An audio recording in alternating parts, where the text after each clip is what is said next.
വനിതകൾക്കായി 90+ mini dealer ഹബ്ബുകൾ നൽകുന്നു. സ്വന്തം നാട്ടിൽ സ്വന്തം ബിസിനസ് തുടങ്ങാം. ഇപ്പോൾ തന്നെ രജിസ്റ്റർ ചെയ്യൂ. സർക്കാർ നയത്തെ നോക്കുകുത്തിയാക്കി ആഴക്കടലിൽ മീൻ പിടിക്കാൻ പിൻവാതിൽ തുറന്നു വരാൻ ശ്രമിച്ചു EMCC എന്ന കമ്പനി. ഈ EMCC എന്ന അമേരിക്കൻ കമ്പനി ഒരു ഉഡായിപ്പ് കമ്പനിയാണെന്ന് കേന്ദ്ര സർക്കാർ സംസ്ഥാന ഫിഷറീസ് വകുപ്പിനെ അറിയിച്ചിരുന്നുവെന്നാണ് കേന്ദ്രമന്ത്രി വി മുരളീധരൻ ഇന്ന് പറഞ്ഞത്. എന്നാൽ ഈ വിവരം തങ്ങൾ അറിഞ്ഞിരുന്നില്ലെന്ന് വ്യവസായ വകുപ്പ് മന്ത്രി EP ജയരാജൻ പറഞ്ഞു. പക്ഷേ മറുപടി ഇമെയിലായി ഫിഷറീസ് പ്രിൻസിപ്പൽ സെക്രട്ടറിക്ക് കേന്ദ്ര സർക്കാർ അയച്ചു നൽകിയിരുന്നുവെന്നാണ് അതിന് മറുപടിയായി വി മുരളീധരൻ പറഞ്ഞത്. വിവരമാരാഞ്ഞ മാധ്യമപ്രവർത്തകയെ അനുചിതമായ പരിഹാസം കൊണ്ട് നേരിട്ടു KSNIC MD. ആഴക്കടലിൽ ദുരൂഹതയേറ്റി MCCയുടെ ഭൂതകാലം നമ്മൾ ചെയ്യുന്നു, സ്വന്തമായി ഒരു ഓഫീസ് പോലും ഇല്ലാത്ത കമ്പനിയാണെന്ന് കേന്ദ്ര സർക്കാർ തന്നെ അറിയിച്ചിട്ടും 5000 കോടിയുടെ ധാരണയിൽ സർക്കാർ എങ്ങനെ എത്തി? ഒരു ധാരണാപത്രം റദ്ദാക്കിയാൽ പോരാ, എല്ലാ കരാറും റദ്ദാക്കണമെന്നും പ്രതിഷേധം തെരഞ്ഞെടുപ്പിൽ പ്രതിഫലിക്കുമെന്നും ലത്തീൻ സഭയും നിലപാടെടുത്തതോടെ സർക്കാർ ശരിക്കും പ്രതിരോധത്തിലായി.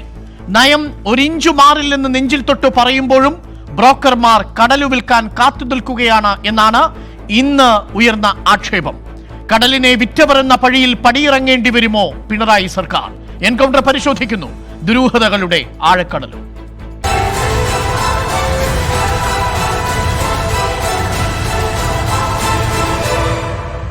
PP ചിത്തരഞ്ജനിലേക്ക്. PP ചിത്തരഞ്ജൻ, വളരെ സ്ട്രെയിറ്റ് ആയ ഒരു ചോദ്യത്തിൽ നിന്ന് നമുക്ക് ആരംഭിക്കാം.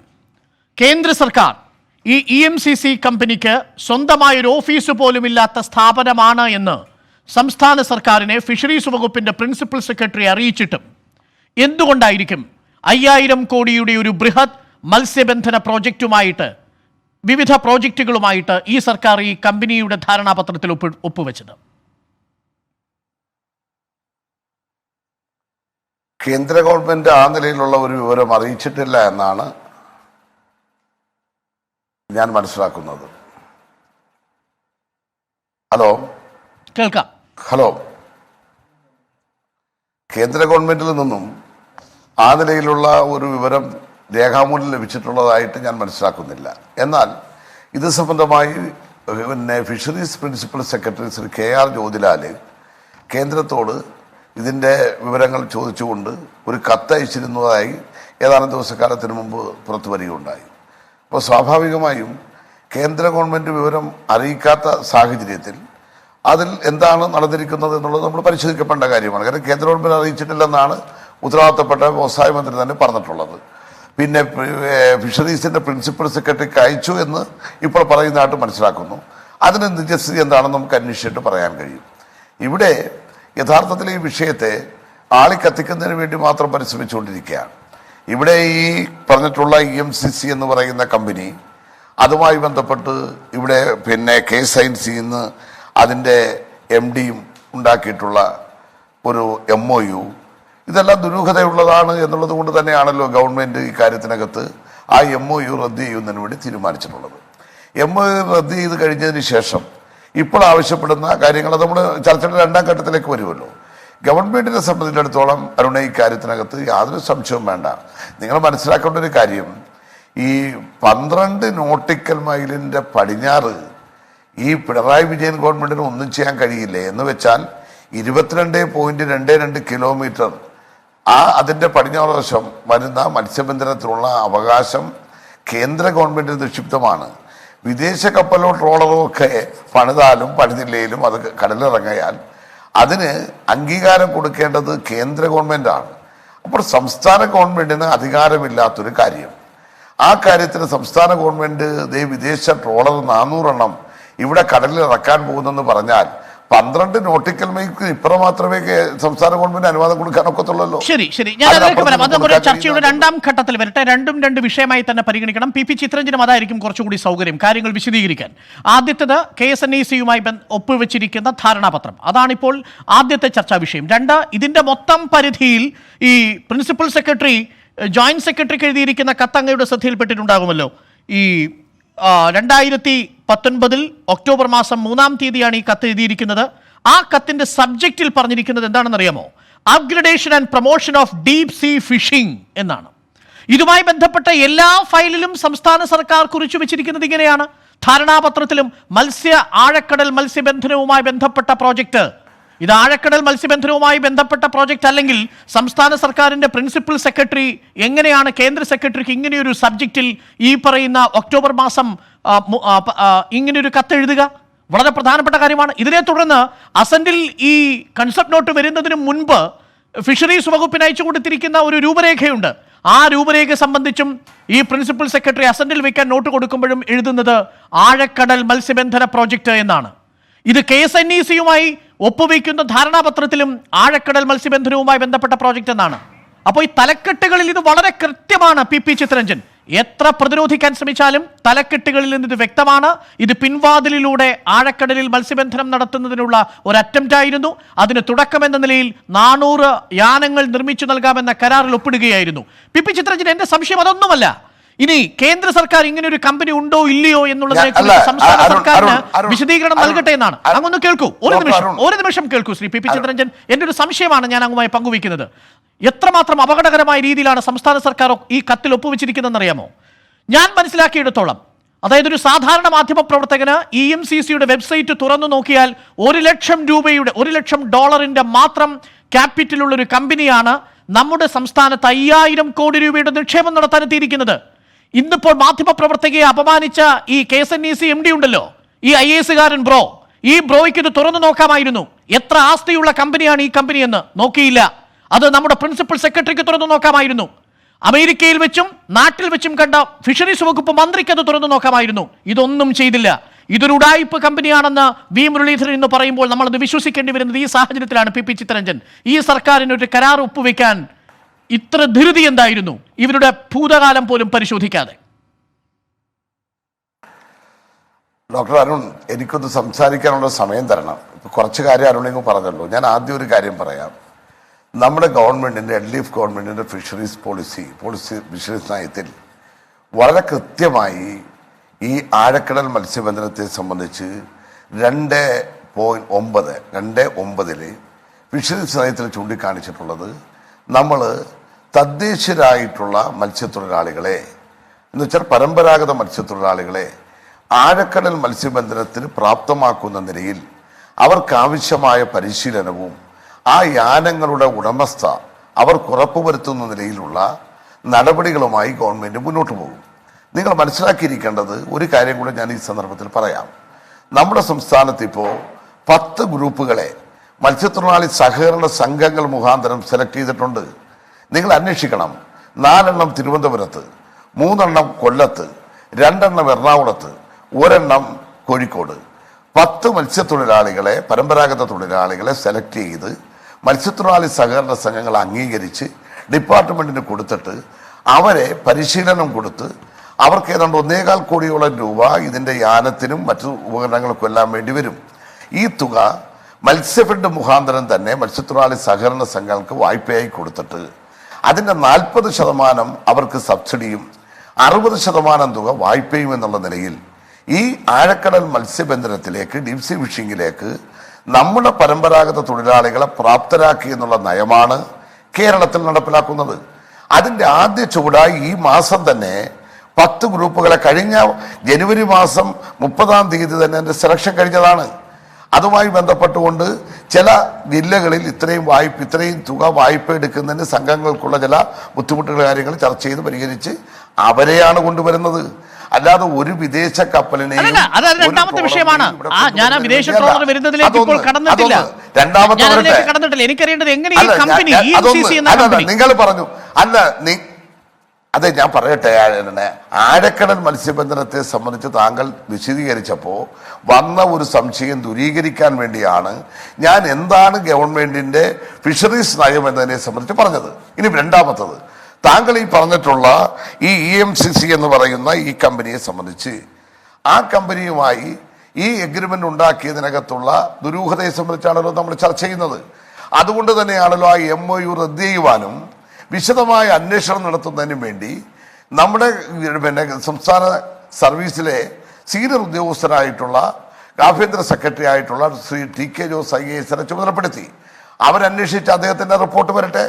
ഏത് പശ്ചാത്തലത്തിലാണ് ഈ 2900 കോടി രൂപയുടെ ഈ ട്രോളർ നിർമ്മാണവുമായി ബന്ധപ്പെട്ട കരാറിന് ഈ പറഞ്ഞിട്ടുള്ള സ്ഥാപനവുമായി ബന്ധപ്പെട്ട് ഈ അഗ്രിമെന്റ് ഉണ്ടാക്കാൻ ഈ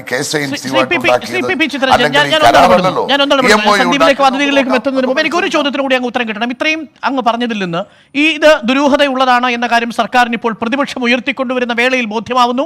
പ്രതിപക്ഷം ഈ വിഷയം ആവർത്തിച്ചു പറയുമ്പോഴും ആദ്യം നിരാകരിക്കുന്ന ഫിഷറീസ് വകുപ്പ് മന്ത്രി, മുഖ്യമന്ത്രി ഇവരൊക്കെ ഓരോരോ ഘട്ടങ്ങളിൽ നിലപാട് മാറ്റുന്നതായിട്ടാണ് കാണുന്നത്. ഒറ്റ കാര്യം മാത്രം ആവർത്തിച്ചുകൊണ്ടിരിക്കുന്നു: ആഴക്കടൽ മത്സ്യബന്ധനത്തിൽ ഈ സർക്കാരിന്റെ നയം മാറിയിട്ടില്ല. ശരി, സമ്മതിച്ചു.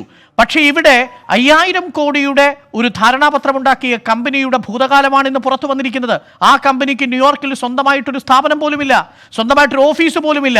$1 ലക്ഷം മാത്രം പ്രവർത്തന മൂലധനത്തിൽ തുടങ്ങിയിരിക്കുന്ന ഒരു കമ്പനിയാണ് 5000 കോടിയുടെ നിക്ഷേപം നടത്താൻ വന്നതും അതിനെ സ്വീകരിച്ചതും. എന്റെ ചോദ്യം അതല്ല, അങ്ങ് പറഞ്ഞല്ലോ ഒരു ധാരണാപത്രം റദ്ദാക്കി. അത് KSNECയുമായുള്ള ധാരണാപത്രമാണ് ഇക്കഴിഞ്ഞ ഫെബ്രുവരി 3 ഒപ്പുവെച്ചത്.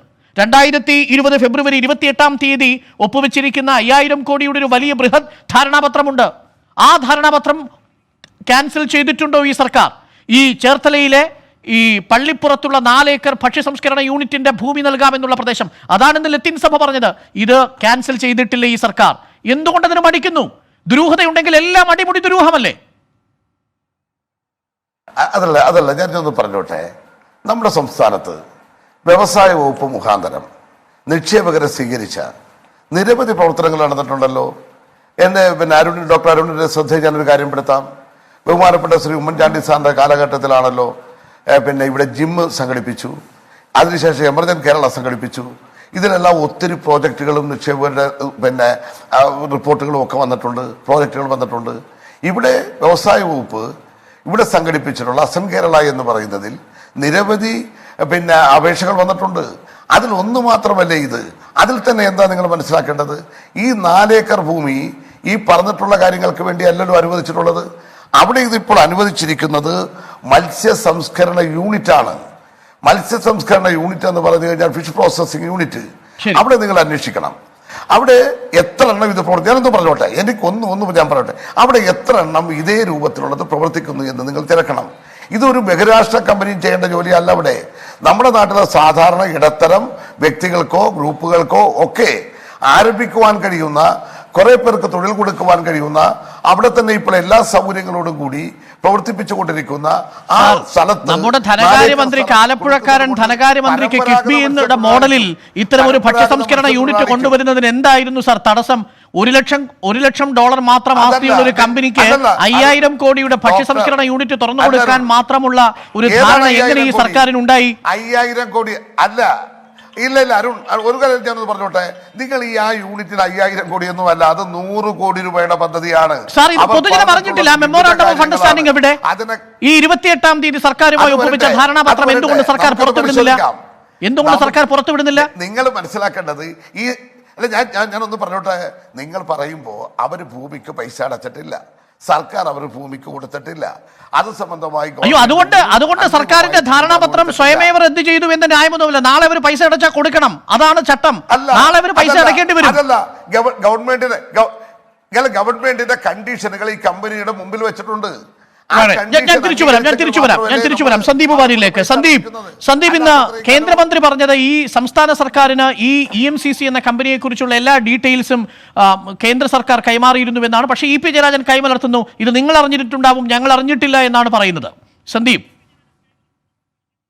ഒരു നിമിഷം സന്ദീപ് വാര്യർ, നമ്മളോടൊപ്പം ഷിജു വർഗീസ് ടെലിഫോൺ ലൈനിലുണ്ട്. എനിക്കറിയാം ഷിജു വർഗീസിന് വളരെ ഒരു നിമിഷം സന്ദീപ്, ഒരു നിമിഷം.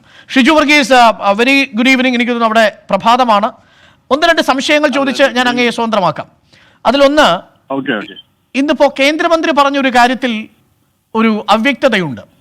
നിങ്ങളുടെ കമ്പനി, അതായത് EMCC ഇന്റർനാഷണൽ എന്ന കമ്പനിക്ക് പ്രവർത്തന മൂലധനമായി $1 ലക്ഷം ഉള്ളൂ എന്നാണ് ഞാൻ മനസ്സിലാക്കുന്നത്. നിങ്ങൾ തുടങ്ങുമ്പോൾ ഈ കമ്പനി തുടങ്ങുന്ന സമയത്ത് അങ്ങനെയാണോ? അതെ, അത് 2014 ഈ 2014 EMCC ഇന്റർനാഷണൽ ഫോം ചെയ്യുന്നു. പിന്നെ അതുമായിട്ട് ബന്ധപ്പെട്ട് EMCC 4 സ്റ്റേറ്റില്, New Jersey, Pennsylvania, New Jersey, Connecticut, New York 4. പിന്നെ 2015 EMCC global consortium LLC Pennsylvania തുടങ്ങുന്നു. അതിനോടനുബന്ധിച്ച് പിന്നെ 2018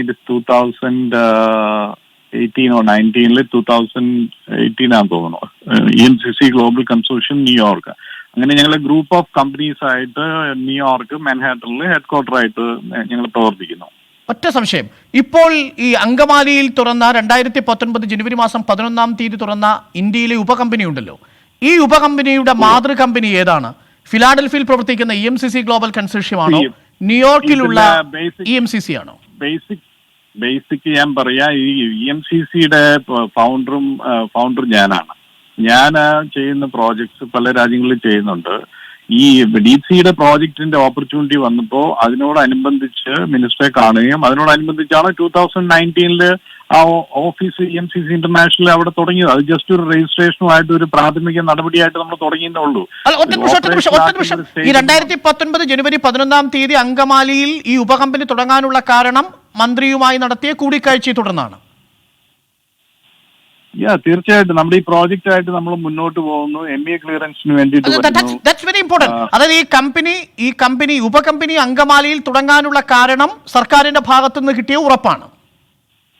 തീർച്ചയായിട്ടും സർക്കാർ ഭാഗത്തു നിന്നുള്ള ഉറപ്പ് കിട്ടിയിട്ടില്ല. അതാണ് ഒരു തെറ്റിദ്ധാരണ. പറഞ്ഞോട്ടെ, സർക്കാരിന്റെ ഭാഗത്തു നിന്ന് ഈ പ്രോജക്റ്റുമായിട്ട് മുന്നോട്ട് പോകാനായിട്ട് മിനിസ്ട്രി ഓഫ് ഫിഷറീസിന്റെ ഡിപ്പാർട്ട്മെന്റിൽ നിന്ന് ഒന്നും കിട്ടിയിട്ടില്ല.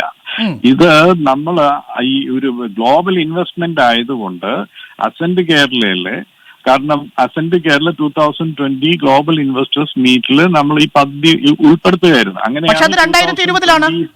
അത് 2020 ഫെബ്രുവരി 2020 ജനുവരി 9, 10 തീയതികളിലാണ് അസന്റ്. പക്ഷേ നിങ്ങൾ ഈ കമ്പനി തുടങ്ങുന്നത് 2019 ജനുവരി 11 അതെ, 2019. കാരണം 2019 ഞാൻ അവിടെ വരുന്നത്. ഈ കൺസെപ്റ്റ് ഡെഡ്യൂസ് ചെയ്ത് ഇതെല്ലാം എന്റെ പ്രവർത്തനമൊക്കെ ആക്കി പൂർണ്ണമാക്കിയിട്ട് ഞങ്ങൾ അവിടെ വന്ന് മിനിസ്റ്ററെ കാണുന്നത് 2019. ആ ഒരു സാഹചര്യത്തിലാണ് ആ കമ്പനി അവിടെ ഫോം ചെയ്യുന്നത്. മിനിസ്റ്ററെ കണ്ടതിന് ശേഷമാണ് അങ്കമാലിയിലെ കമ്പനി ഫോം ചെയ്യുന്നത്. കണ്ടതിന് ശേഷമാണോ എന്നറിയില്ല. I think I came on April ഏത് സമയത്താണ് ഞാൻ അവിടെ വന്നത്. 2019 ഇത് ഡേറ്റും കാര്യം 2019 ഡേറ്റ് ഒന്നും എനിക്ക് കറക്റ്റ് അറിയില്ല. അതിനോടനുബന്ധിച്ചാണ് ആ കമ്പനി ഫോം ചെയ്തിരിക്കുന്നത്. ഓക്കെ, ഈ കമ്പനിയുടെ മാതൃസ്ഥാപനം എന്ന് പറയുന്നത് ന്യൂയോർക്കിലുള്ള EMCC ആണ്. ഈ ഫിലാഡൽഫിയയിലെ EMCC ഗ്ലോബൽ കൺസോർഷ്യമായിട്ട് ഇതിന് ബന്ധമുണ്ടോ, അതോ ഇതിന്റെ ബ്രാഞ്ചുകൾ തന്നെയാണോ എല്ലാ സ്റ്റേറ്റിലും ഉള്ളത്? എല്ലാ EMCCയും തുടങ്ങിയിരിക്കുന്നത് ഞാനാണ്. EMCC ഇന്റർനാഷണൽ എന്റർപ്രൈസിന്റെ. മനസ്സിലായി. പല പേരുകളിൽ തുടങ്ങാൻ കാരണം എന്തായിരിക്കും ശ്രീ ഷിജു? ഞാൻ ഇന്നോവേറ്റീവ് ടെക്നോളജി ഡെവലപ്മെന്റ് ആണ്, എഞ്ചിനീയറിംഗ്, കൺസ്ട്രക്ഷൻ, അങ്ങനെയുള്ള പല കാര്യങ്ങളുണ്ട്. മനസ്സിലായില്ലേ? പ്രോപ്പർട്ടി ഡെവലപ്മെന്റ് ഉണ്ട്. ഇപ്പൊ സ്റ്റാർ പോർട്ട് റിസോർട്ട് എന്ന് പറഞ്ഞൊരു വലിയൊരു ഗ്രൂപ്പായിരുന്നു മാൻഹാട്ടനിൽ ഓപ്പറേറ്റ് ചെയ്തിരുന്നത്. അവരൊരു വലിയ പ്രോജക്റ്റ് വന്നപ്പോൾ I was the engineering consultant for the project. അതിനോടനുബന്ധിച്ച് പല കാര്യങ്ങൾ ഇൻവെസ്റ്റ്മെന്റ് ഓപ്പർച്യൂണിറ്റി വന്നപ്പോൾ we had a joint venture with star port resort, that is EMCC star Inc എന്ന് പറഞ്ഞിട്ട് കമ്പനി ഫോം ചെയ്യുന്നത്. അതിലാണ് ഈ പറയുന്ന മെയിൻ ആയിട്ടുള്ള എല്ലാ അമേരിക്കൻസും കാര്യം അതിലുള്ളത്. അമേരിക്കൻസ് എന്നൊക്കെ പറഞ്ഞ ഹൈ പ്രൊഫൈൽ ആയിട്ടുള്ള ആൾക്കാരാണ്. പക്ഷേ ഇവിടെ ഇപ്പോ നമ്മുടെ മുൻപിലുള്ള EMCCയുടെ ഓഫീസ് എവിടെയായിരിക്കും? നമ്മൾ ഈ കൺസെപ്റ്റിന് ഒരു ലെറ്റർ ഓഫ് ഇന്റന്റോ അല്ലെങ്കിൽ മുന്നോട്ട് പോവാണെങ്കിൽ അത് വിൽ ബി ട്രിവാൻഡ്രത്തായിരിക്കും. ഞാൻ കേരളത്തിലെ കാര്യമല്ല ചോദിച്ചത്. ഈ ഇപ്പോൾ അങ്കമാലിയിൽ തുറന്ന EMCC ഉണ്ടല്ലോ, ആ EMCCയുടെ മാതൃസ്ഥാപനമായ EMCC ഇന്റർനാഷണലിന്റെ അമേരിക്കയിലെ ഓഫീസ് എവിടെയാണ്? ന്യൂയോർക്കിലാണോ? ന്യൂയോർക്കിലെ ഫിഫ്ത് അവന്യൂവിലെ ഒരു വെർച്വൽ ഓഫീസാണോ, അതൊരു സ്ഥിരം ഓഫീസാണോ? ഇത് വിർച്വൽ ഓഫീസ് ആയാലും ശരി, ഒരു ട്രംപ് ടവർ എടുത്തിട്ട് ഈ പദ്ധതി നടത്തേണ്ട കാര്യമൊന്നുമില്ല. അല്ലല്ല, ഞാൻ ചോദിച്ചുവെന്നേ ഉള്ളൂ സാർ. അതായത് സ്ഥിരം ഓഫീസ് അല്ല. ക്രെഡൻഷ്യൽ ഇതിലൊരു വേറെ മിനിസ്ട്രി ഓഫ് എക്സ്റ്റേണൽ അഫയേഴ്സിൽ നിന്ന് ഞങ്ങൾക്ക് കിട്ടിയ ക്രെഡൻഷ്യൽ ഇവാലുവേഷന് വേണ്ടിയിട്ട് പറഞ്ഞിട്ടുള്ള കാര്യങ്ങളുണ്ട്. കൊമേഴ്സ് ഡിപ്പാർട്ട്മെന്റിൽ നിന്ന് എന്തൊക്കെയാ അവരാവശ്യപ്പെട്ടത് ഓഫീസ് എവിടെയാണ്, രണ്ടാമത് 3 years ടാക്സ് റിട്ടേൺസ്, പിന്നെ ഈ പ്രോജക്റ്റിനെ കുറിച്ചുള്ള റിപ്പോർട്ട്, നിങ്ങൾ വേറെ എവിടെയെങ്കിലും പ്രോജക്റ്റ് ചെയ്തിട്ടുണ്ട്, ഏതെല്ലാം രാജ്യങ്ങൾക്ക് നിങ്ങൾക്ക് രജിസ്ട്രേഷൻ ഉണ്ട്, അതെല്ലാ ഡീറ്റെയിലും ഞങ്ങൾ അടുത്തത് ഇത് തന്നെ ഞങ്ങൾ കംപ്ലീറ്റ് ആയിട്ട് അവർക്ക് ഇമെയിൽ അയച്ചിട്ടുണ്ട്. ശരി, അതിന്റെ അടിസ്ഥാനത്തിലായിരിക്കുമല്ലോ കേന്ദ്രമന്ത്രി പറഞ്ഞിട്ടുണ്ടാവുന്നത്. പക്ഷെ മന്ത്രി പറഞ്ഞ ഒരു കാര്യവും ഞങ്ങളുടെ അന്വേഷണത്തിലും കണ്ടെത്തിയത് ഒരു സ്ഥിരം ഓഫീസ് ഈ പറഞ്ഞ EMCCക്ക് ഈ പറഞ്ഞ ഫിഫ്ത് അവന്യൂവിൽ ഇല്ല. അതൊരു വെർച്വൽ ഓഫീസാണ്. വെർച്വൽ ഓഫീസ് എന്ന് പറയുമ്പോൾ ആ ഓഫീസ് സ്പേസ് തന്നെ മറ്റുള്ളവർക്ക് റെന്റിന് എടുത്ത് ഉപയോഗിക്കാം, അങ്ങനെയല്ലേ? അങ്ങനെയല്ല, ഞങ്ങൾക്ക് അവിടെ ഓഫീസുണ്ട്. ഇത് ഏത് രീതിയിലാണ് അവർ അന്വേഷിച്ചെന്ന് അറിയത്തില്ല. ഞങ്ങളെ ക്രെഡൻഷ്യലിനെ കുറിച്ച് ഇപ്പൊ മോശമായിട്ട് പറയുന്നു. അവരൊരു പുനരന്വേഷണത്തിന് വേണ്ടി ഞങ്ങളെല്ലാ ടീമും എല്ലാ ഗ്രൂപ്പും കൂടി ഇന്ന് കൗൺസിലേറ്റിനെ പോകുന്നുണ്ട്. ഞങ്ങളെ കുറിച്ച് മോശമായിട്ട് പറഞ്ഞതിന്റെ വെളിച്ചത്തിൽ ഞങ്ങൾ കൗൺസിലേറ്റിനെ ഇന്ന് ഞങ്ങൾ സമീപിക്കുകയാണ്. അല്ല, അത് ശരി ഷിജു. പക്ഷേ എനിക്കറിയേണ്ടത് ഇതൊരു സ്ഥിരം ഓഫീസാണോ വെർച്വൽ ഓഫീസാണോ എന്നാണ് ഞാൻ ആവർത്തിച്ച് ചോദിക്കുന്നത്. കാര്യം രണ്ടിന്റെ വ്യത്യാസം അങ്ങേക്ക് അറിയാമല്ലോ. അത് സ്ഥിരം ഓഫീസാണ്. അവിടെ വെർച്വൽ ഓഫീസേ അല്ല, ഇവിടെ സ്ഥിരമായിട്ട് നിങ്ങൾ എടുത്തിരിക്കുന്നതാണ്. സ്ഥിരം ഓഫീസ് തന്നെയാണ്. നിങ്ങൾക്ക് അവിടെ ഈ പറയുന്ന ഒരു വർഷത്തോളമായി, കഴിഞ്ഞ ഇത്രയും വർഷമായി ഒരു സ്ഥിരം ഓഫീസായിട്ടാണ് അത് പ്രവർത്തിക്കുന്നത്. അതെ അതെ, റൈറ്റ്. ഇതിന്റെ ഇപ്പോഴത്തെ പ്രവർത്തന മൂലധനം എത്രയാണ് ഈ കമ്പനിയുടെ? പറഞ്ഞു കാര്യം കൂടി ഒന്ന് പറഞ്ഞോട്ടെ. സോറി. അതായത് ഞങ്ങള് മിനിസ്റ്റർ മേഴ്സിക്കുട്ടി MA കൺസെപ്റ്റ് ന്യൂയോർക്കിൽ പറഞ്ഞതിന് ശേഷം ഞാൻ നേരെ പോയത് ആ പ്രോപ്പർ ചാനലിലാണ് ഞാൻ പോയത്. നേരെ ഞാൻ ചേംബർ ഓഫ് കൊമേഴ്സ് ജനറൽ കൗൺസിലേറ്റിന്റെ അവിടെ പോയി കൗൺസിലെ കണ്ടു. കൗൺസിലെ കൊണ്ട് ഈ പദ്ധതിയെ കുറിച്ച് നമ്മൾ രൂപരേഖ കൊടുത്തിട്ട്, കാരണം ഇത് FDI ക്യാപിറ്റൽ കൗൺസിൽ ത്രൂ ആണ് MA ക്ലിയറൻസ് പോകേണ്ടത് നമുക്ക് നേരത്തെ അറിയായിരുന്നു. അന്ന് കണ്ടതിന് ശേഷം പിന്നെ ഇത് സ്റ്റേറ്റിൽ വന്ന എല്ലാ കാര്യങ്ങളും നമ്മൾ ചെയ്തതിന് ശേഷം MA ക്ലിയറൻസ് വന്നപ്പോ ഇവിടെ ന്യൂയോർക്കിൽ ആ സമയത്ത് ഞങ്ങൾക്ക് വി ഗോട്ട് ആൻ അപ്പോയിന്റ്മെന്റ്. ഞങ്ങൾക്ക് ഒരു അപ്പോയിന്റ്മെന്റ് കിട്ടി മിനിസ്റ്ററെ കാണാൻ. ഒരു എക്സ്റ്റേണൽ മിനിസ്റ്ററെ കാണാൻ ഞങ്ങൾക്ക് അപ്പോയിന്റ്മെന്റ് കിട്ടി. ഞങ്ങൾ റൗണ്ട് ദ ടേബിളിൽ കൗൺസിലും ഞാനും എന്റെ എന്റെ സിഇഒയും കൂടിയിട്ട് വളരെ വ്യക്തമായിട്ട് ഈ പ്രോജക്റ്റിനെ കുറിച്ച് ഡീറ്റെയിൽ ആയിട്ട് ഞങ്ങൾ സംസാരിക്കേണ്ടായി. അറിയില്ല എന്ന് പറയുന്നത് പൊളിറ്റിക്കൽ മൈലേജിന് വേണ്ടിയിട്ട് ഉണ്ടാക്കുന്ന കാര്യങ്ങളാണോ? അത് ഓപ്പൺ ആയിട്ട് പറയട്ടെ. ഒരു അമേരിക്കൻ സിറ്റിസനെ ഞാൻ ഇവിടെ നിന്ന് ഇൻട്രൊഡ്യൂസ് ചെയ്യുന്നു, സ്റ്റേറ്റിൽ കൊണ്ടുവന്ന് ഇൻട്രൊഡ്യൂസ് ചെയ്യുന്നു, മിനിസ്റ്റേഴ്സിനെ കാണിക്കുന്നു, ഞാൻ ചീഫ് മിനിസ്റ്ററെ കാണിക്കുന്നു. Is this A joke? അല്ല, ഒരു നിമിഷം ഷിജു, ഒരു വ്യക്തത വരുത്തിയാൽ, അതായത് അമേരിക്കയിൽ വെച്ച് തന്നെ ഈ മന്ത്രിയോട്, ഫിഷറീസ് വകുപ്പ് മന്ത്രിയോട് ഈ കാര്യങ്ങൾ ഈ കൺസെപ്റ്റ് താങ്കൾ അവതരിപ്പിച്ചിരുന്നു അല്ലേ? തീർച്ചയായിട്ടും. മിനിസ്റ്റർ, ഈ ഡെപ്യൂട്ടി എക്സ്റ്റേണൽ മിനിസ്റ്റർ നമ്മൾ വ്യക്തമായിട്ട് അതിലൊരു 3/4 മണിക്കൂറോളം ഞങ്ങൾ ഇതിനെ കുറിച്ച് ഡീറ്റെയിൽ ആയിട്ട്, അതായത് ഈ വി മുരളീധരനുമായും ഈ വിഷയം സംസാരിച്ചിരുന്നോ? വി മുരളീധരൻ സാറുമായിട്ട് ഞങ്ങൾ അവിടെ കൗൺസിലിന്റെ സാന്നിധ്യത്തിൽ ഞങ്ങൾ സംസാരിച്ചതാണ് ഇതെല്ലാം. ഈ വി മുരളീധരനെ താങ്കൾ ഈ കാര്യം പറഞ്ഞ് ബോധ്യപ്പെടുത്തി. വി മുരളീധരന് ഈ കാര്യങ്ങൾ ബോധ്യമാവുകയും ചെയ്തു. പക്ഷെ ആ വി മുരളീധരനാണ് ഇന്ന് പറയുന്നത്, കേന്ദ്രമന്ത്രിയാണ് പറയുന്നത്, നിങ്ങളൊരു സ്ഥിര ഓഫീസ് ഇല്ലാത്ത ഒരു സ്ഥാപനമാണ് എന്ന്. അതല്ല ഇപ്പൊ ആദ്യമേ തൊട്ട് ഇപ്പൊ മേഴ്സിക്കുട്ടി മിനിസ്റ്റർ എന്താ പറഞ്ഞത്? ഞങ്ങൾ ഇവരെ കണ്ടിട്ടേ ഇല്ല. ഓക്കെ, ഇപ്പൊ ഇനി എവിഡൻസ് വേണ്ടത്? എവിഡൻസ് ഞങ്ങളുടെ അറ്റോർണി മുഖാന്തരം we are going to the consulate today. ഞങ്ങളുടെ പ്രസിഡന്റ് അവാർഡ് വിന്നേഴ്സ് ആയിട്ടുള്ള ആൾക്കാർ ഞങ്ങളുടെ ബോർഡ് മെമ്പേഴ്സ് അടക്കം നിങ്ങൾക്കെതിരെ രംഗത്ത് വന്നിട്ടുണ്ടെന്നാണ് ഞാൻ മനസ്സിലാക്കുന്നത്. ഒരു നിമിഷം ചോദ്യം ചെയ്യുന്നത്. ഒരു നിമിഷം. അതായത് ഈ ഫിഷറീസ് വകുപ്പ് മന്ത്രിയെ നിങ്ങൾ നേരിട്ട് അവിടെ കണ്ടു. ആദ്യം തന്നെ 24 നിങ്ങളെ ബന്ധപ്പെടുമ്പോഴും ഷിജു പറഞ്ഞത് മിനിസ്റ്ററെ കണ്ടിരുന്നു എന്ന കാര്യം നമ്മളോട് സമ്മതിച്ചു. പക്ഷേ വലിയ രീതിയിൽ അത് ചർച്ച ചെയ്തിരുന്നില്ല എന്നാണ്. പക്ഷെ ഇപ്പോൾ പറയുന്നു ആ കൺസെപ്റ്റ് നോട്ട് മിനിസ്റ്ററെ അന്ന് ധരിപ്പിച്ചിരുന്നു അമേരിക്കയിൽ വെച്ച്, തുടർന്ന് നാട്ടിലെത്തി കാര്യങ്ങൾ വിശദീകരിച്ചു എന്നാണ്. അങ്ങനെയല്ലേ? ഇതൊക്കെ പറയുന്നത് ബാലിശമല്ലേ? സെക്രട്ടറിയായ ജ്യോതിലാൽ സാറ് അവിടെ നിന്ന് എന്തിന്റെ അടിസ്ഥാനത്തിലാണ് EMCCയുടെ പേരിൽ ഒരു MA ക്ലിയറൻസിന് പോണത്? വ്യക്തമായിട്ട് അതിൽ എഴുതിയിട്ടില്ലേ? Upgradation and promotion of deep sea fishing project എന്ന് വ്യക്തമായിട്ട് എഴുതിയിട്ടുണ്ടല്ലോ. അതിന്റെ പ്രകാരമല്ലേ കൗൺസിലേറ്റിൽ നിന്ന് അവർ ഇമെയിൽ, ഞങ്ങൾക്ക് അയച്ച ഇമെയിലും വ്യക്തമായിട്ട് അവർ തന്നെ പറയുന്നുണ്ടല്ലോ കൗൺസിലേറ്റിൽ നിന്ന് ന്യൂയോർക്കില് ഇന്ന പ്രോജക്ട് പ്രകാരം. അപ്പൊ ഇത് ഡിസ്കസ് ചെയ്തില്ല എന്നൊക്കെ പറയുന്നത് ബാലിശമാണ്. എന്തിനാണ് അങ്ങോട്ടും ഇങ്ങോട്ടും പറയുന്നത്? It's better don't use EMCC for any kind of political purposes. പക്ഷേ ഷിജു വർഗീസ്, ഒരു സംശയം കൂടി. ഈ മുഖ്യമന്ത്രിയെ കാണുന്നത് ക്ലിഫ് ഹൗസിൽ വെച്ച് ഈ ഡുവാൻ ഇഗ്രസുമായിട്ട് ഓഗസ്റ്റ് 2-ാം തീയതി മറ്റോ ആണ്, 2019 ഓഗസ്റ്റ് 2-ാം തീയതി മറ്റോ ആണ്. ആദ്യത്തെ തവണ കൺസെപ്റ്റ് നോട്ട് കൊടുക്കുമ്പോൾ ഞങ്ങൾ വന്ന് മിനിസ്റ്ററെ കണ്ടു. ഫിഷറീസ് മിനിസ്റ്ററിന്റെ ഓഫീസിൽ ഞങ്ങൾ സെക്രട്ടേറിയറ്റിൽ പോയി കണ്ടതിന് ശേഷം ഞങ്ങൾ ഒരുമിച്ചാണ് ക്ലിഫ് ഓഫീസിൽ പോയി കണ്ടത്. പറഞ്ഞു മനസ്സിലായില്ലേ? അത് കഴിഞ്ഞിട്ട് വീണ്ടും ഡുവാൻ ജെറംസണായിട്ട് ഞാൻ അവിടെ വന്ന് ഞാൻ മിനിസ്റ്ററെ കണ്ടിട്ടുണ്ട്. വി വേ വെരി സീരിയസ്. പിന്നെ ഇപ്പോ മുരളീധരൻ സാറ് പറഞ്ഞിരിക്കുന്നത് എന്തിന്റെ അടിസ്ഥാനത്തിലാണെന്ന് അത് വിഡ്രോ ചെയ്യണം. കാരണം we all the people highly credential people we are going to approach the consulate. എനിക്ക് ഇതിക്കുള്ള ഒന്നും പറയാനില്ല. ഒരു നിമിഷം കൂടി ഷിജു വർഗീസ്, ഒറ്റ കാര്യം കൂടി. ഇതിൽ മുഖ്യമന്ത്രിയെ കണ്ടപ്പോൾ മുഖ്യമന്ത്രി ഏതെങ്കിലും തരത്തിലുള്ള ഉറപ്പോ അല്ലെങ്കിൽ ഇത് പരിഗണിക്കാമെന്നോ? അദ്ദേഹം ടെലിഫോൺ ഡിസ്കണക്ട് ചെയ്തിരിക്കുന്നു. ഷിജു വർഗീസ്.